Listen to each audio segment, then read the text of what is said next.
नमस्कार, कांचन किचन रेसिपीमध्ये आपलं सर्वांचं मनापासून स्वागत आहे। आज काय बनवायचं? आज आता गावाला गेलेले आहेत आमच्या घरातले लग्नाला, त्यामुळं जास्त कोण घरामध्ये नाही आहे, तिघच आहे। त्यामुळं मी आज मस्त की टेस्टी उपीट बनवते। उपीटाचे प्रकार भरपूर असतात, तुम्हाला पण येतं, पण माझी पद्धत पण मी तुम्हाला शिकवते, एकदम टेस्टी लागते। आता या ठिकाणी मी 1 वाटी रवा घेतलेला आहे। आता ज्या वाटीने रवा घेतलेला आहे, तुम्हाला उपीट कसं आवडतं त्याच्यावर पण राहतं। म्हणजे तुम्हाला उपीट जास्त असं पातळ नको आहे, एकदम मऊसूत पण सडसडीत असावं अशा पद्धतीचं जर पाहिजे असेल तर तुम्ही 1 वाटी रव्याला 2 वाटी पाणी घालायचं। आणि समजा जर मऊसूत म्हणजे असं जरा रबरबीत असं पाहिजे असेल, खायला काही जणांना थोडंसं पातळ उपीट आवडतं, त्यावेळेला पाण्याचं प्रमाण 1 वाटीनं वाढवायचं। आता मी या ठिकाणी 1 वाटी रवा घेतलेला आहे आणि मी आता काय केलंय, पाणी उकळायला ठेवायचं आहे। मी डायरेक्ट रवा ह्याच्यामध्ये भाजते, तुम्हाला मी रेसिपी दाखवतेच, पण त्याच्या आधी मी तुम्हाला सांगते की आता तुम्हाला जसं पाहिजे तशा पद्धतीनं पाणी, म्हणजे 1 वाटी घेतलं, कुठलंही तुम्ही भांडं वगैरे कप वापरू शकता। 1 वाटी घेतलं की तुम्हाला जर मऊसूत आणि हे पाहिजे असेल तर 2 वाटी पाणी वापरा, आणि जास्त मऊ पाहिजे असेल तर आणखीन वाटी वाढवायचं। आता या ठिकाणी मी काय केले, 3 वाटी पाणी ठेवलेलं आहे, कारण मला थोडंसं जास्त मऊच आवडतं। 3 वाटी पाणी ठेवलेलं आहे, कारण माझा रवा थोडासा मोठा पण आहे। आणि 0 नंबर किंवा असा रवा इतका बारीक घेऊ नका, उपीट चांगलं होत नाही आणि टेस्ट पण देत नाहीये। रवा जो मार्केटमध्ये मिळतो असा मोठ्या पद्धतीचा, तसाच रवा घ्यायचा, उपीट 1 नंबर होतो। आता प्रथम काय करूया, आपण कढई ठेवूया।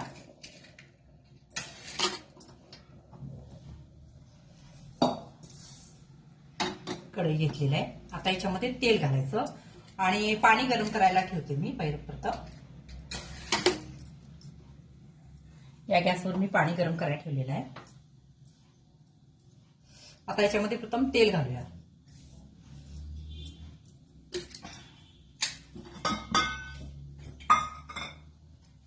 तेलाचं प्रमाण उपीटला थोडंसं जास्त लागतं। हे बघा, 1 वाटी घेतलेला आहे म्हटल्यानंतर 1 पळी, मोठी पळी एवढं तेल होतं हे।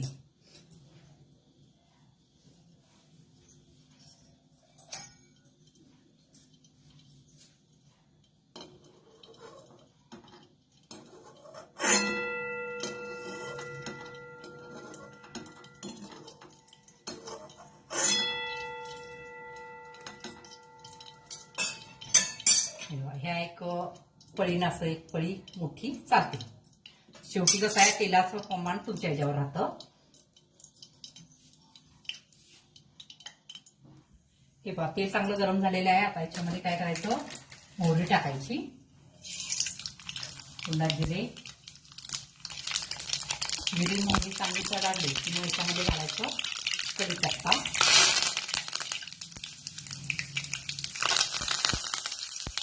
पुन्हा घालायचं कांदा 1 मोठा घेतलेला आहे मी। कांद्याचं प्रमाण थोडंसं जास्त ठेवा, म्हणजे चवीला उपीट चांगलं लागतं, आवडत असेल तर। पुन्हा त्याच्यानंतर घालायचं टोमॅटो 1, मिरची आणि गाजर मला आवडतं म्हणून मी गाजर थोडंसं बारीक करून घेतलेलं आहे। आता हे चांगलं मिश्रण घालायचं आणि त्याच्यामध्ये मी थोडी 1 चमचा उडदाची डाळ घेतली, ती पण याच्यामध्ये घातली। आता हे चांगलं हलवून घ्यायचं, जास्त आपल्याला लालसर बनवायची नाही आहे, 5 मिनिटं फक्त हे करायचं आहे। आणि याच्यामध्ये शेंगदाणे घालायचे आहेत। आता शेंगदाणे जर तुमच्याकडे भाजलेले नसतील तर भाजून त्याच्यामध्ये घाला, नाहीतर मग काय करायचं, तेल ज्यावेळेला आपण जिरं मोहरी टाकतो ना, त्यावेळेला शेंगदाणे त्याच्यामध्ये टाका भाजायला, आणि मग नंतर कांदा वगैरे टाका, काय प्रॉब्लेम नाही आहे। कच्चे शेंगदाणे घालू नका, टेस्ट बदलते आणि उपीट खायला पण इतकं चांगलं लागत नाही। आता हे चांगलं 5 मिनिटं चांगलं हलवायचं। पाण्याला माझी उकळी आलेली आहे, मी पाणी बंद करते आणि त्याच्यावर झाकण ठेवते, म्हणजे पाणी काढणार।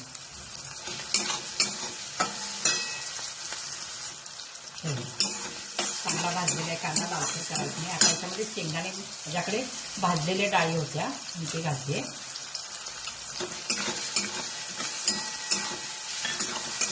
काय करायचं, जो रवा आहे जो आपण घेतलेला तो याच्यामध्ये घालायचा.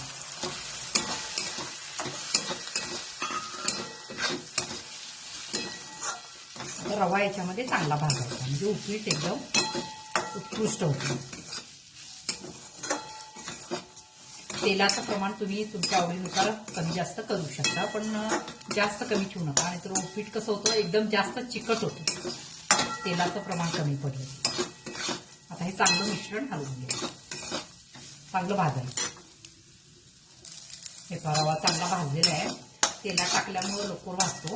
आता काय करायचं, याच्यामध्ये मीठ घालायचं.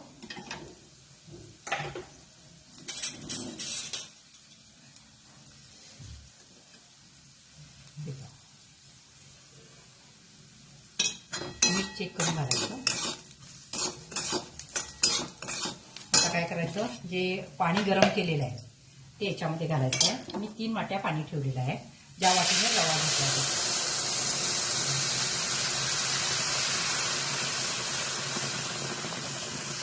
पाणी घातलेलं आहे.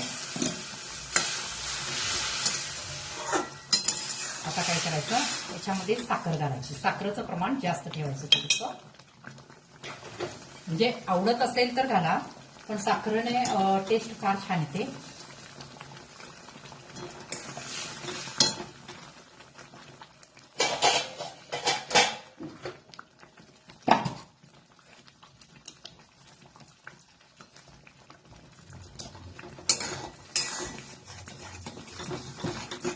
आता काय करायचं, गॅस मोठा ठेवायचा थोडा वेळ, एक 2 मिनिटं गॅस मोठाच ठेवायचा आणि ह्याच्यावर झाकण टाकायचं.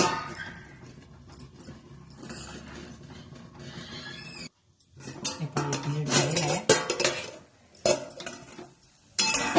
वाव,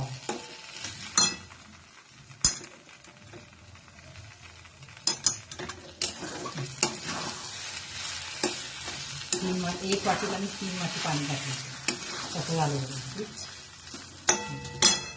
आता याच्यामध्ये काय करायची, बारीक चिरलेली कोथिंबीर घालायची.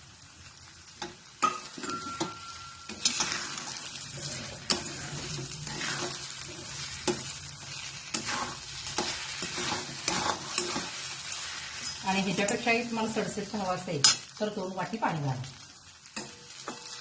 आणि काय करायचं, गॅस मोठा ठेवायचा, म्हणजे रवा चांगला शिजला की त्याचं उपीट सुद्धा एकदम उत्कृष्ट लागतं. आता काय करते, मी गॅस बंद करते आणि पुन्हा 1 मिनिटं 1-2 मिनिटं मी झाकून ठेवते, म्हणजे आणखीन चांगलं उपमारलं जातं.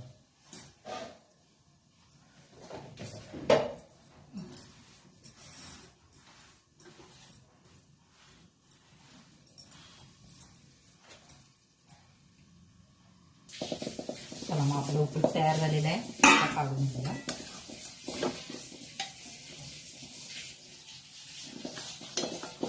आता याच्यामध्ये तुम्हाला टोमॅटो आवडत नसेल तर नाही घातलं तर चालेल, एखादं वांग आवडत असेल तर बारीक चिरून वांग सुद्धा घाला, खूप टेस्ट देते. 1 वाटीमध्ये बघा उपीट किती आपलं झालेलं आहे.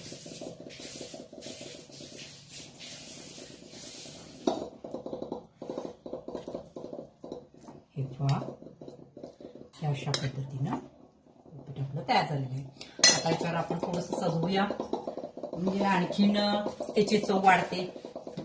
या ठिकाणी काय करूया, काय करते मी, शेव घालते आणि पुन्हा याच्यावर आपल्याला ओलं खोबरं ते बारीक करून घेतलेलं आहे ते घालायचं. तुम्हाला जर आवडत असेल उपीटमध्ये घातलं तरी सुद्धा चालतं. ज्या वेळेला उपीट तयार होतं ना त्यावेळेला तुम्ही त्याच्यावर मध्ये घातलं तरी चालतं, म्हणजे सगळ्यांना फेवतं. फक्त आधी घालू नका, आणि तर उपीट चिकट होतं. बरं, आता याच्यावर घालायचंय बारीक चिरलेली कोथिंबीर.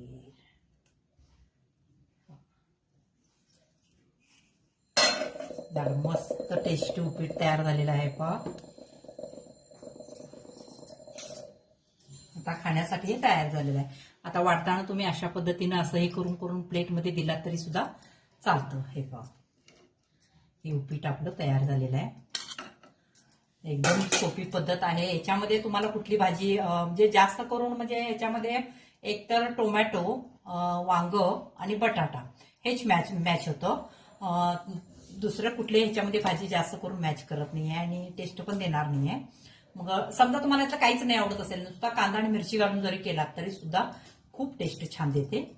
तर चला मग, आवडत असेल तर लाईक करा, सबस्क्राईब करा, शेअर करा आणि या नाश्ता करायला. धन्यवाद.